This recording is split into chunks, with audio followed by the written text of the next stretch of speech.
That's right. We've got news today. Some of the biggest news of all time. Star Trek's biggest question. The captain's catchphrase. In the latest episode of Star Trek Discovery, this looking fool asks Tilly for help in finding his very own captain catchphrase to match all the Star Trek greats. I'm so glad that Discovery, this wonderful show that everybody loves, is just continually making great science fiction television, continuing this tradition of asking questions about humanity, about life, about the indomitable spirit of humanity. Such a great legacy for Discovery to continue, and what a great article written here by Ian Cardona. Telling me about this wonderful show, everything about it that's fantastic. CBR, Comic Book Resources, that great website, just coming with the hard facts, Looks like right now they haven't decided on a catchphrase. And this is in the show, by the way. This isn't like outside of it. This is the characters actually talking. I'm so glad to hear that Star Trek Discovery has. I don't watch it personally, but I'm so glad to hear at least that it's continuing to be that fantastic fiction and so wonderful, amazing, brave, everything that we'd want Star Trek to be when it comes to great science fiction. Discovery is really doing, and nobody's watching it because it's terrible. But that's beside the point. This is the state of Star Trek today. We have Rick and Morty Star Trek edition, Family Guy wannabe Star Trek Lower Decks. We have Angry Picard, and he's full of his hubris. And then we have Discovery that seems like it wants to be a parody. And of course, they've, for the history, for a long time, Star Trek fans were allowed to make content that was set in the Star Trek world. They could make fan films, and these could be actual films, full-length, feature-length films.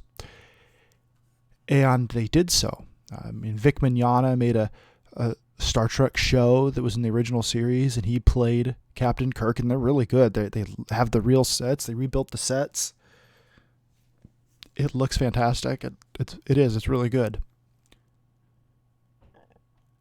And the guy that played Tuvok, he directed a film. I actually have it over there. It's called Star Trek of Gods and Men.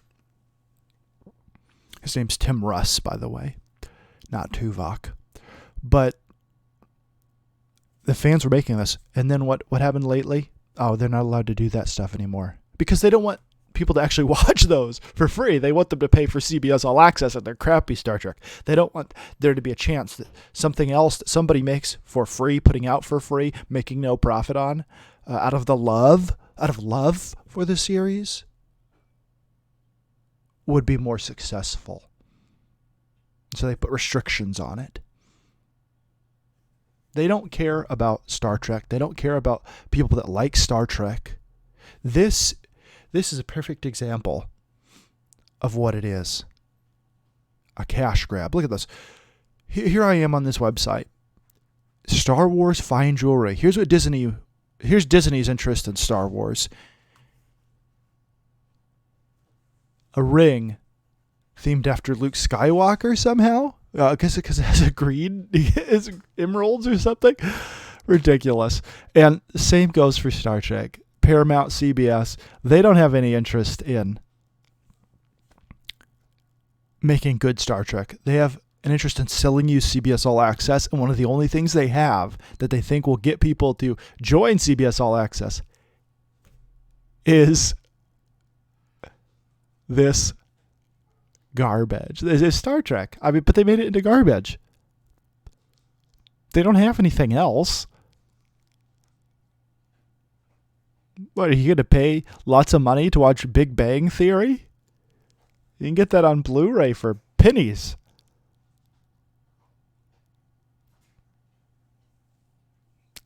It just cracks me up. It's unbelievable. We had basically 40 plus years of decent Star Trek. I mean, how much better does this make Voyager look? Or Enterprise? Some of the shows that maybe people didn't think were as good.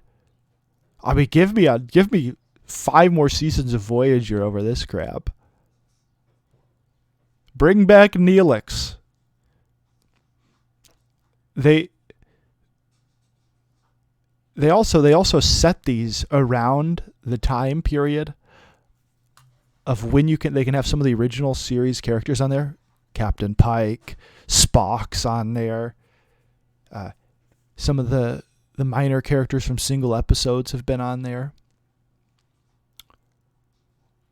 because they want there to be nostalgia, so that people will actually watch it. Because if they just set it in the future of Star Trek, obviously it's all in the future, but past, after Voyager somewhere, right? Nobody's going to watch it. And when they do that, they have to put Picard in it, okay? They have to put Jean-Luc Picard in there and 7 of 9 and all of this stuff because, well, you got to recognize some of these characters or else no one's going to watch it.